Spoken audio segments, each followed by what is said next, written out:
3 erros que estão destruindo a sua chance de liberdade financeira. 78% das famílias brasileiras estão endividadas e a maioria delas não faz a menor ideia de como chegou nessa situação. E eu vou te mostrar agora os 3 erros que estão matando silenciosamente a chance dessas pessoas construírem patrimônio. O terceiro erro, inclusive, é o mais traiçoeiro de todos, porque a pessoa acha que está fazendo a coisa certa enquanto está cavando a própria cova financeira.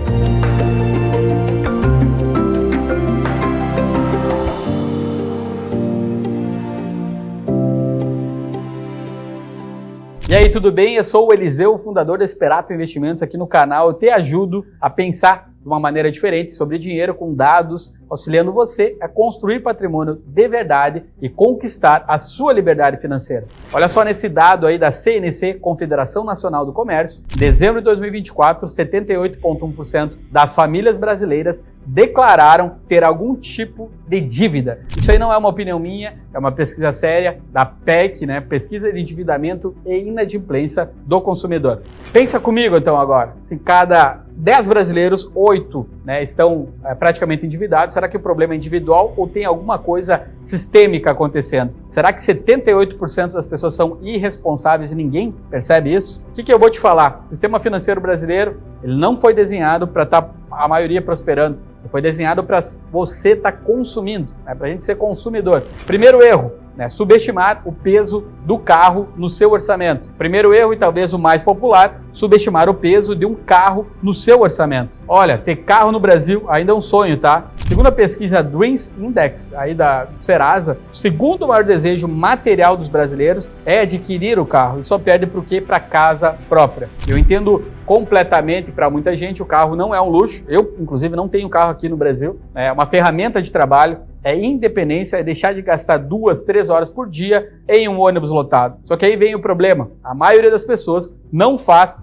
conta completa. Por exemplo, pega um carro popular hoje, eu não estou falando de SUV, eu estou falando, e não estou falando também de carro de luxo, um carro popular, básico. Segundo a tabela FIPE e os principais sites de venda, você não acha um carro 0 km por menos aí de 80 mil, 90 mil reais. A maioria passa dos 100 mil reais. E não é só isso. O custo do carro não é o preço que você paga na concessionária. O custo do carro é o que ele consome todo mês para existir. Vamos fazer uma conta aí juntos. Combustível, primeiro, considerando 1.000 km por mês, dá 33 km por dia. Consumo médio aí de 12 km por litro. Gasolina a R$ 6,50. O litro, na média nacional, segundo a ANP, são R$ 540 reais só de gasolina por mês. Agora vem o quê? O IPVA. São Paulo, 4% do valor do veículo, carro de 100 mil, 4 mil por ano ou R$ 333 reais por mês. Parte de seguro. Seguro de um carro aí na faixa dos 30 anos, sem sinistro entre 2.500 a 3.000 por ano. Então, R$ 250 reais, você otimista aí por mês. Manutenção preventiva,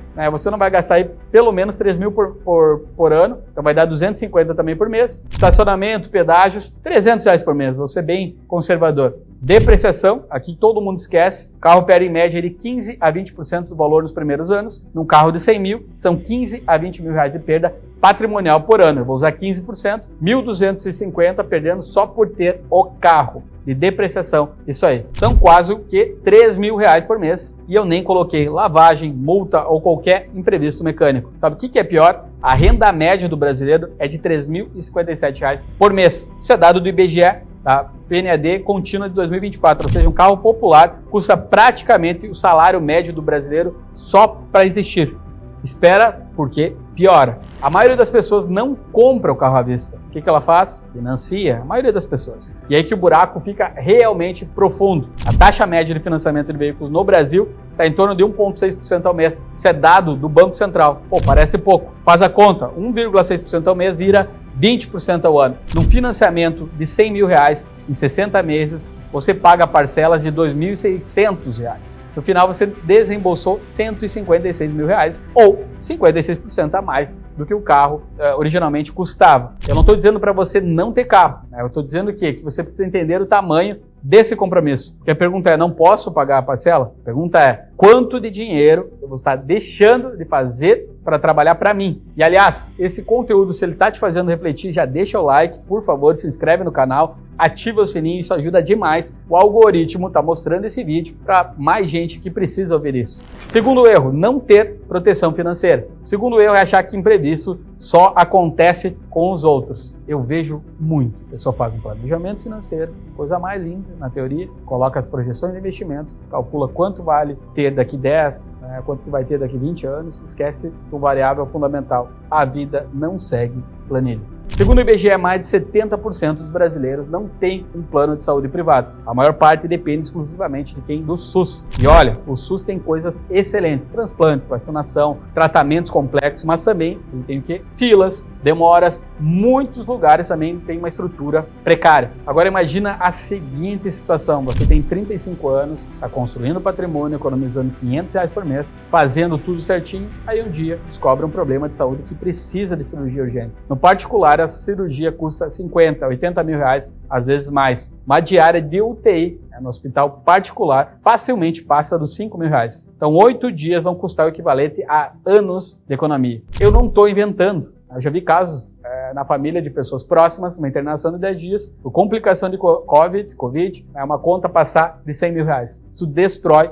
uma reserva de emergência. Você joga o patrimônio de anos por ladeira abaixo. Ah, Eliseu, mas o plano de saúde é caro demais. Eu entendo. Segundo a ANS, o plano de saúde individual na faixa dos 30 a 39 anos custa em média 600 a 800 reais por mês. É pesado. A pergunta que você tem que fazer é o quê? Qual o custo de não ter plano de saúde? Porque enquanto você está economizando 700 reais por mês, você está apostando que nada vai dar errado. E quando dá errado, em algum momento vai dar, escreve isso, o custo não é de 700 reais, o custo pode ser de 70 mil reais. Então aqui entra um ponto que quase ninguém fala, do seguro de vida. A maioria das pessoas pensa em seguro de vida como algo que quando você morre, mas os melhores seguros de vida hoje cobrem muito mais invalidez, doenças graves e incapacidade de trabalhar. Pensa comigo, se você é jovem, seu maior ativo não é o dinheiro que você tem, é o quê? É o tempo. Eu sempre fiz nos meus vídeos isso. E é a capacidade de poder estar trabalhando aí por mais 30, 40 anos. Se algo acontece que te impede de trabalhar, você perdeu o seu maior gerador de riqueza. O seguro de vida com cobertura por invalidez, ele pode custar 100, 150 reais por mês para uma pessoa jovem e pode estar garantindo um capital de 500 mil reais, 1 milhão de reais, se algo grave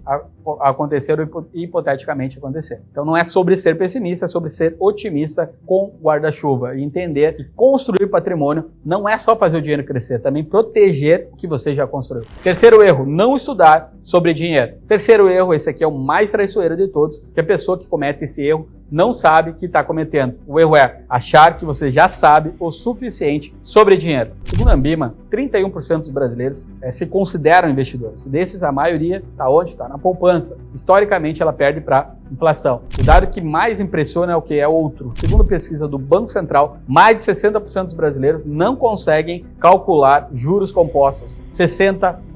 Ou seja, a ferramenta mais poderosa de construção de patrimônio que existe, o tempo, multiplicando dinheiro através dos juros compostos, a maioria das pessoas não sabe nem como funciona. Olha só que curioso, a gente passa anos na escola estudando trigonometria, literatura portuguesa, reações químicas, coisas que 90% das pessoas nunca mais vão usar na vida. E educação financeira?